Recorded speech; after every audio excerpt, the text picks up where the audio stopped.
உன் சண்டை ஏன் கூட என் வீட்டுக்குள்ள ஏண்டா வந்த? பெரிய தப்பு ராஜ், மிகப்பெரிய தப்பு. டேய், யார் அனுப்புன? இல்ல நீயே வந்தியா? சொல்லா. சத்யா, நீ இங்க இருந்து செயல்படுற, இங்க இருந்து செயல்படணும் யோசிக்கணும். இப்ப நான் தானே வச்சுக்கோ, அதை உன்கிட்ட சொல்லுவேன்னு நினைக்கிறியா? நீ பொசுக்குன்னு சுட்டு போட்டுட்டு போய்கிட்டே இருப்ப. உன்னை எப்படி பொசுக்குன்னு சுட்டு போட்டு போலான்னு தான் வந்தேன். நீ சொல்லனாலும். ஐய, அப்ப நான் இதை செஞ்சனா இல்லையான்னு உனக்கு எப்படி தெரியும்? அந்த பொண்ணு ஆத்மா சாந்தி அடைய வேண்டாம்.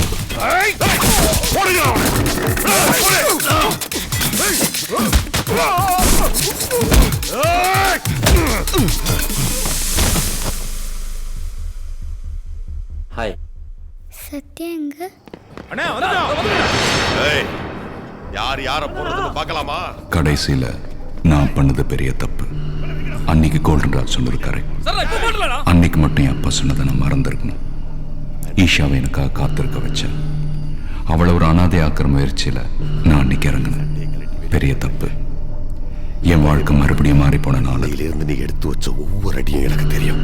ஓ ஆளு அந்த பொண்ணை பத்தியும் தெரியும், அவளோட பொண்ணை பத்தியும் எனக்கு தெரியும்.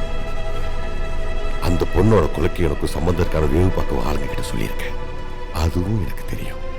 தனுஷ்கோடியில காரியத்தை முடிச்சுட்டு நீ இப்ப மதுரையில இருக்க. சங்கம் ஹோட்டல் ரூம் நம்பர் 203 எனக்கு தெரியும். என்ன தேடி வந்துகிட்டு இருக்க. இப்ப இங்க நீ வருவேன்னு எனக்கு தெரியும். உன்னை பத்தி எல்லாம் தெரியும் சத்யதேவன். இதெல்லாம் சொன்னது ஓ ஆளு ஒருத்தன். அவ யாருன்னு நான் சொல்ல முடியாது, நீயும் கேட்க மாட்ட. என்ன ஜென்டில்மேன் தானே, இந்த வாங்கிக்க.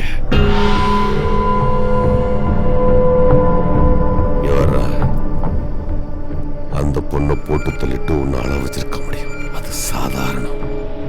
ஆனா அது என்னோட ஸ்டைலே இல்லை. நீ சாவணும் சத்யதேவன். ஓ சாவ, நீ சாகுறத என்னாலதான் நினைச்சு தெரிஞ்சு நீ சாகணும். அதான் என் ஸ்டைல் சத்யா. இப்ப சாவு.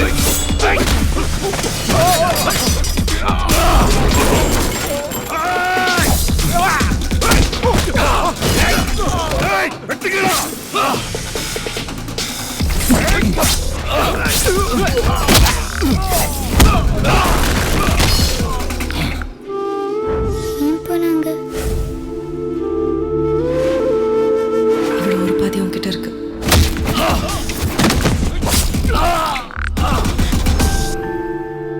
Go to sleep.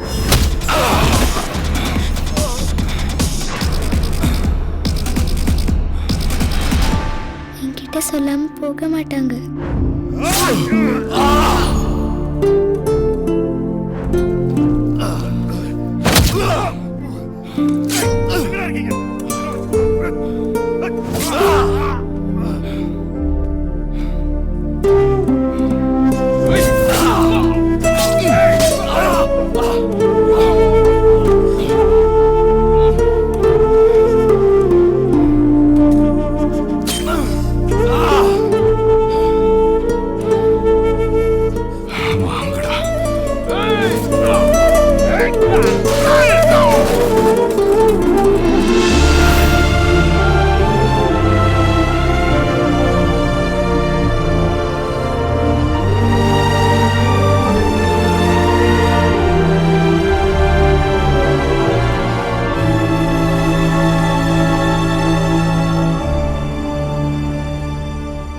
கண்ணு மூடும்ப ஒன்று தோடுச்சு.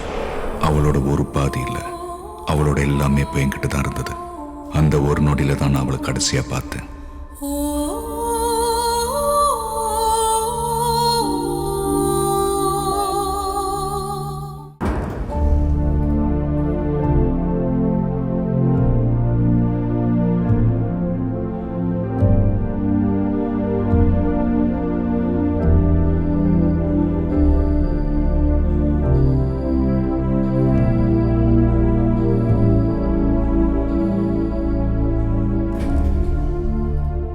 நான் உயிர் பழைச்சது, உயிரோட இருந்தது அவளால தான்.